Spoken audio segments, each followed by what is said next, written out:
যত দ্রুত সম্ভব পৌরসভা, সিটি কর্পোরেশন ও উপজেলা নির্বাচনের ব্যবস্থা করব বললেন স্থায়ী সরকার মন্ত্রী মির্জা ফখরুল ইসলাম আলমগীর। প্রধানমন্ত্রী হয়ে গতকাল সচিবালয়ে অফিস করেন তারেক রহমান। ময়মনসিংহে সেনাবাহিনীর একটি জিপের সাথে যাত্রীবাহী বাসের মুখোমুখি সংঘর্ষে নিহত ৩, আহত ১৫। ময়মনসিংহের ফুলশুয়ে বৈষম্য বিরোধী ছাত্রনেতা মাহাদি ভারতীয় ইমিগ্রেশন পুলিশের হাতে আটক। ভারতের প্রধানমন্ত্রী নরেন্দ্র মোদি বাংলাদেশের প্রধানমন্ত্রী তারেক রহমানকে সপরিবারে ভারত সফরের আমন্ত্রণ জানিয়েছেন। হরমুজ প্রণালী বন্ধ করে দিল ইরান। মুম্বাইয়ে লীলাবতী হাসপাতালে নিবিড় পরিচর্যায় আছেন বিখ্যাত চিত্রনাট্যকার সালমান খানের বাবা সেলিম খান। বয়স বাড়ার সাথে সাথে আমি আমার বাবার মতো আরও সাহসী হয়ে উঠছি বললেন জয়া আহসান।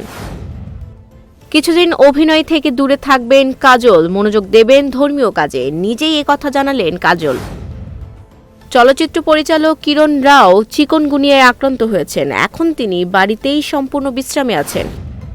ভিপ রিচার্ডসকে ছেড়েই এখন নতুন প্রেমে হাবুডুবু খাচ্ছেন অভিনেত্রী নীনা গুপ্তা।